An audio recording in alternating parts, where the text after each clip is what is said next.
Hey guys, welcome to another episode. This is a very exciting episode, and I'm sure you could tell from the thumbnail. We're going to be taking this thing out on the road for the first time. Now, last episode we had a really big problem with our original dual overhead cam Subaru engine that we were putting in our bus. It was smoking really bad, the head is either cracked or warped, and it was just idling really high. There was a vacuum leak we just could not chase down, and I finally said, I'm done. Let's start over with a new engine, and that's exactly what we did. So within 48 hours, we pulled out our engine, we put in a new one, made it into our transmission, reinstalled it, got everything attached, clutch, throttle cable, fuel pump, vacuum lines, electrical connectors, all back together, and we've got it put back in our bus, and we were able to go up and down the driveway for the very first time. So if you did not see that episode, it was absolute pandemonium and a disaster to start, but it ended up being a victory. Make sure you guys check that out. I'll put a link up here for that video so you guys are up to date with what's going on. But you're here to see this thing on the road for the first time under Subaru power. It's a Japanese motor and a Volkswagen German car. So a little different, but I'm excited to get this thing on the road. We're going to do a quick check, make sure we don't have anything leaking, anything like that, make sure everything is nice and tight still, nothing loosened up over time. And we are going to take out some of the excess stuff that's in here that's kind of rattling around when we went up and down the driveway. It's really annoying and I don't like it. So we're going to get that moved out, and then we are going to go down the street, and there's a stop sign and like a little cul-de-sac, turn around, and we're going to come back. My goal is to get it out of first gear, get into second, possibly even third. We won't be able to get fast enough in the neighborhood to hit fourth. If we do hit fourth, it's going to be really slow fourth, and it's really going to bog it down, so I don't even want to risk doing that. So let's get this thing cleaned out and let's hit the road.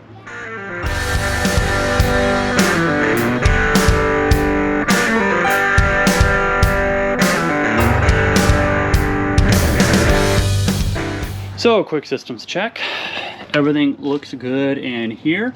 If you're just joining the series for the first time, this is our 2.5 liter dual overhead cam engine out of a 96 Legacy. And same thing with the wiring harness out of that Legacy. And everything looks good here. Don't see any leaks.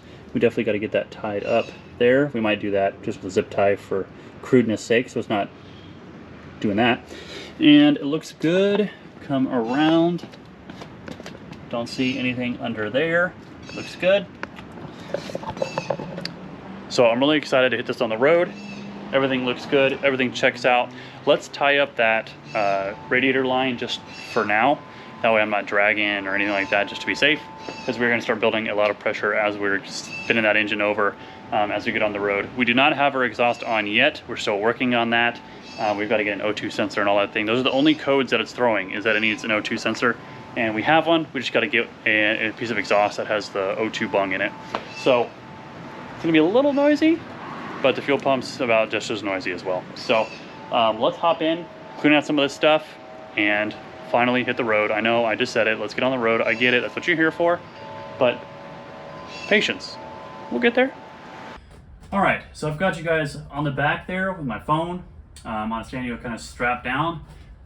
But I've also got you up front here so you can see back towards me. So I'm trying to give you guys a really good view and vantage point. Don't mind these, just ignore these wires hanging around for like the overhead lights and things like that. So what we're gonna do is we're gonna go back and plug it in, and then we can turn the key, start it up, and we should have a nice smooth idle, because we did that idle relearn last episode. So we should be good to go. Let's fire it up.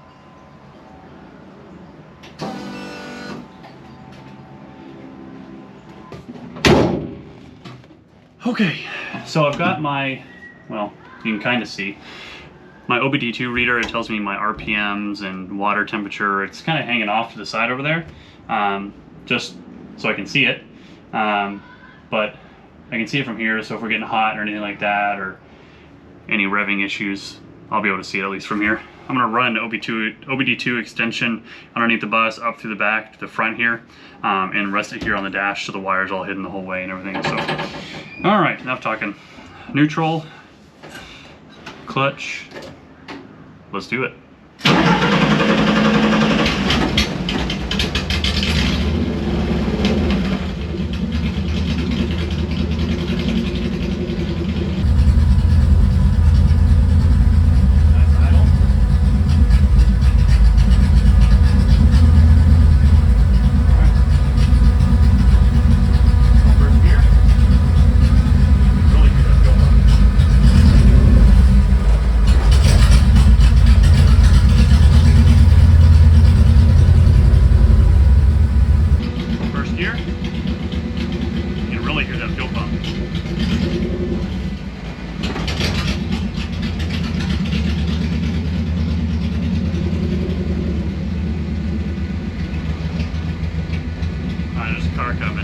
nice and slow.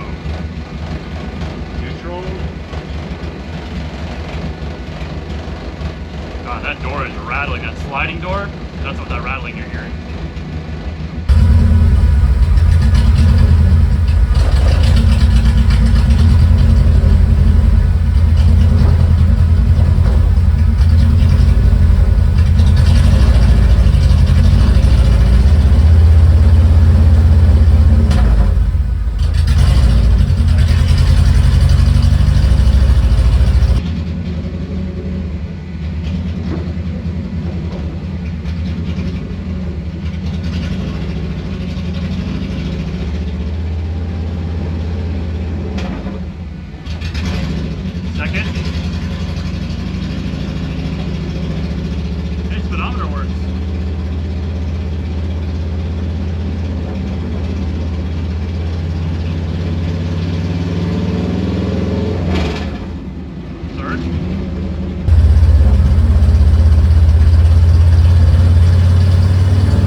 Speedometer cable, or our throttle cable.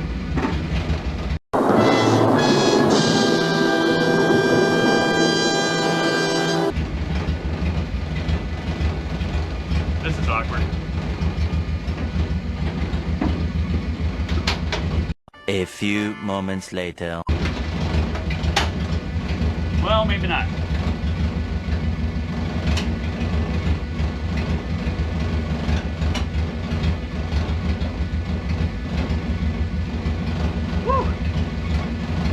Alright, thank God. We didn't lose it. We just, our little bracket that's under our gas pedal, it's bent. So we're losing our gas pedal. So we're gonna come down here and see if we can baby this.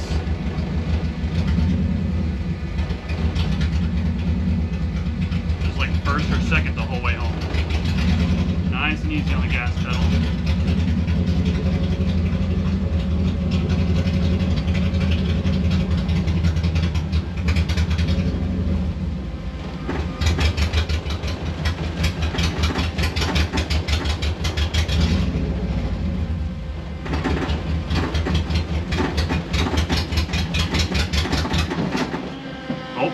It died.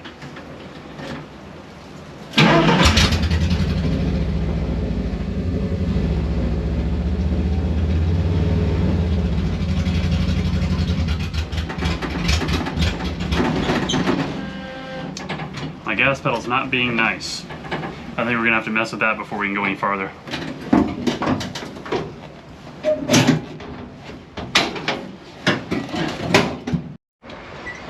All right, take two.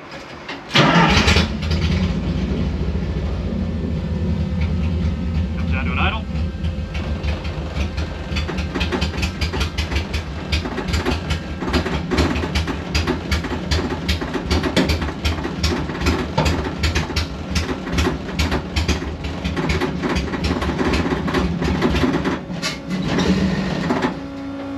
Not a fan. Maybe we're out of gas. That could be a very real possibility.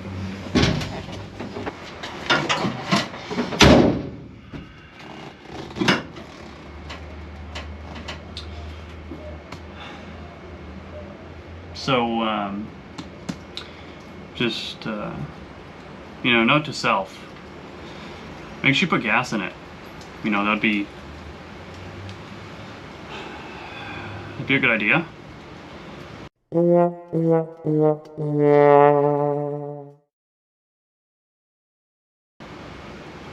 So, need some gas, and I'm probably, I don't know, 10, 12 houses away from the driveway. And I don't think any of my gas cans have gas. So, what I'm gonna do is walk back to the house, grab whatever gas I have, and fill it up as best I can with what little to no gas I have. Luckily, this house I'm in front of appears to be, you know, sold. Hi, how you doing? Don't mind me, dead on the side of the road. Anyway, so we've got to go get some gas from the house, and I don't think anybody lives here. So we're gonna do the walk of shame back, grab some tools, put some gas in it, and maybe it'll work. So we're gonna do that. A few moments later. All right, I've got that gallon of Weed Eater lawnmower gas in there. So let's see if we can idle now.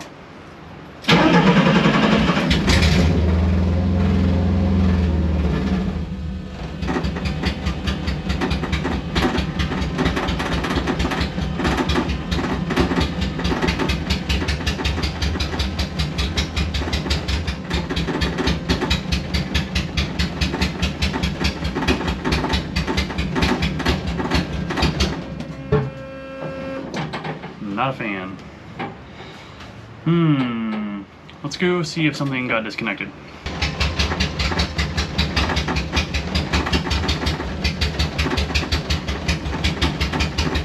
I just need to turn around.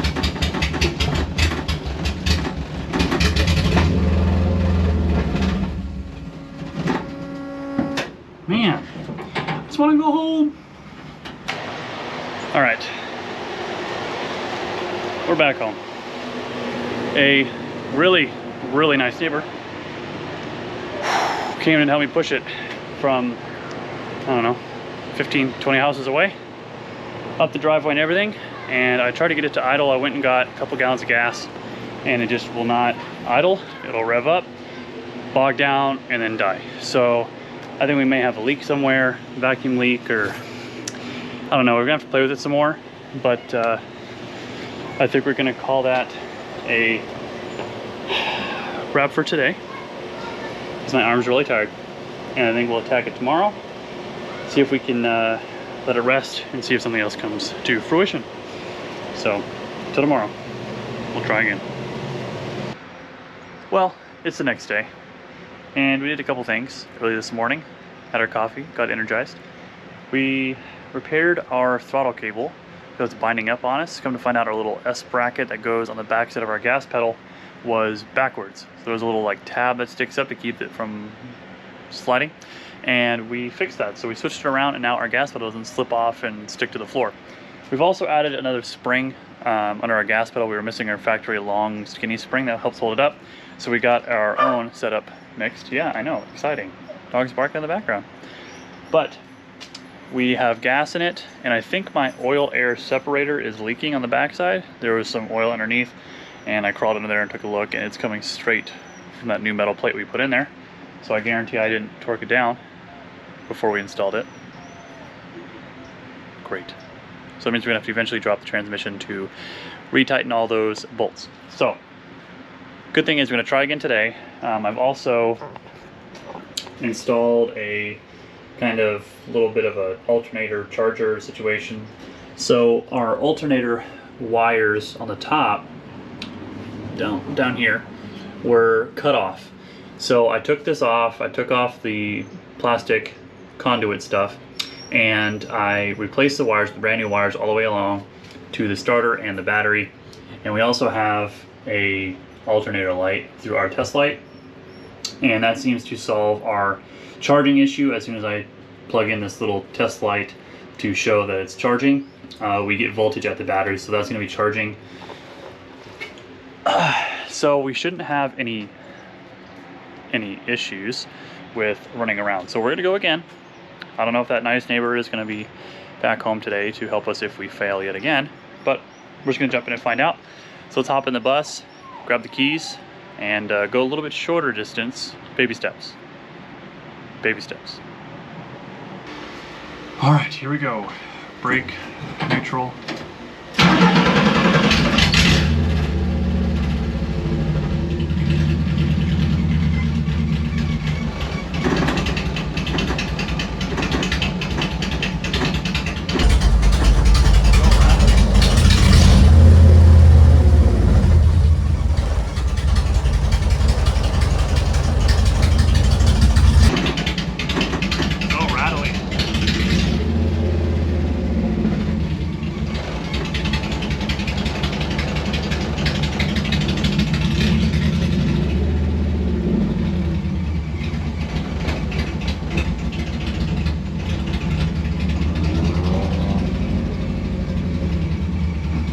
smoking like a butter.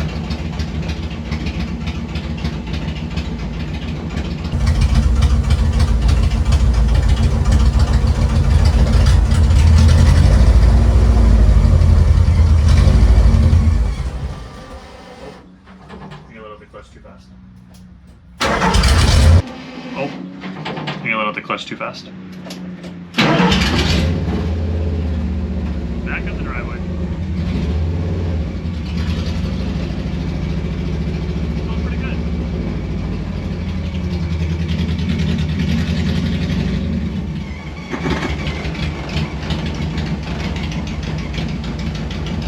Get some testing in before we go.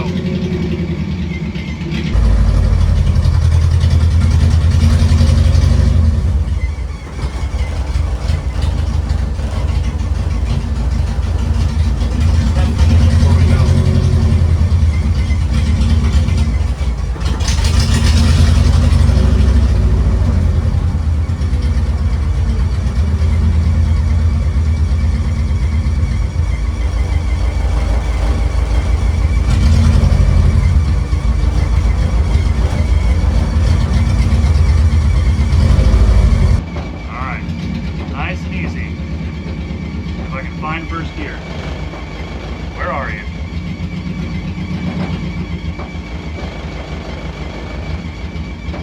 There it is. Gotta get used to this transmission.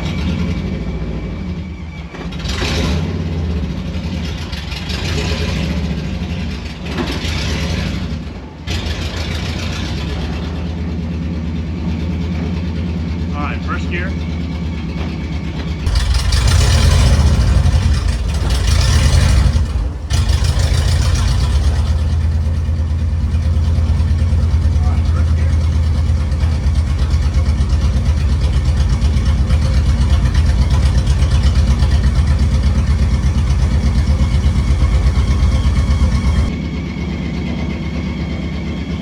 Nice little short loop, only first gear.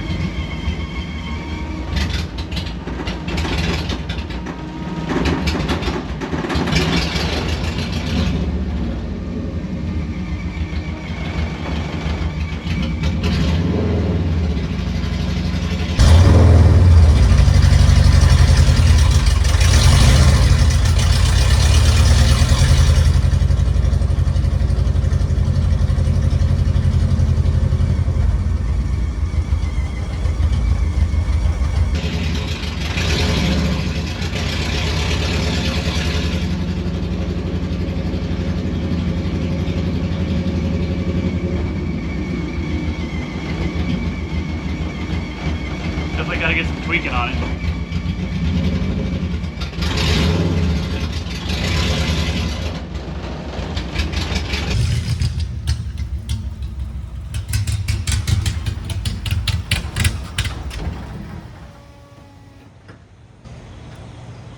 We almost made it.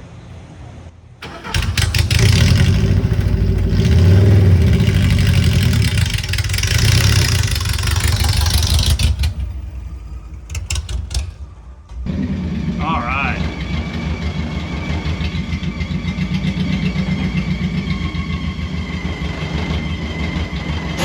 Let's turn it off. Well, guys, that's going to be the end of this episode. It was really exciting to actually be able to drive our 1974 Volkswagen bus under Subaru power for the very first time. Well, second, technically. First time we died, but, you know, progress. But yeah, this was an absolute blast to drive, and the power is there. We just got a little tweaks here and there, some things to work out. The exhaust is horribly annoying. You know, you heard it. It is really, really loud, and I apologize to my neighbors. I am so sorry. This is why one day we're going to get a shop out in the middle of nowhere and people can't get mad at you. But that's one thing we're going to be working on next is our exhaust. Just find some pieces that we can bolt up and really silence this thing quite a bit. And then we're going to start working on, I don't know. What should we work on next? You guys tell me. Put it down in the comments down below. What should we be working on next? Should we put in all the windows? You know, that might be good. That way we can start driving it around a little bit more. Should we start working on the interior, some in the back, or should we start working on the front? I know one thing we really have got to work on is the electrical on the dash, so all of my gauges and things can work. We've got to put our fuel pieces in, like our fuel filler neck and gas cap and all that stuff. We've got to get all that. The windshield wiper pieces that are missing, we've got to get that. There's a lot still to get, obviously. So it's a very, very exciting day, and I'm going to see if I can convince the wife to hop in the passenger seat to go around the block with me, but, you know, got to do these checks first. Thank you guys so much for watching. I really do appreciate it. Make sure you guys are liking, commenting, and subscribing. Subscribing really, really helps the channel so we continue to grow and keep working on projects like this and keeping cars like these on the road. We still do have some of the drink sleeves available. They're only $5. It's a really good way to support the channel. They come in the mail in a couple days. They're over there to you. I really do appreciate the support. It means a whole lot so we can keep on trucking with this, or busting with this. Thank you guys so much for watching. I really do appreciate it. And until next time, we'll see ya.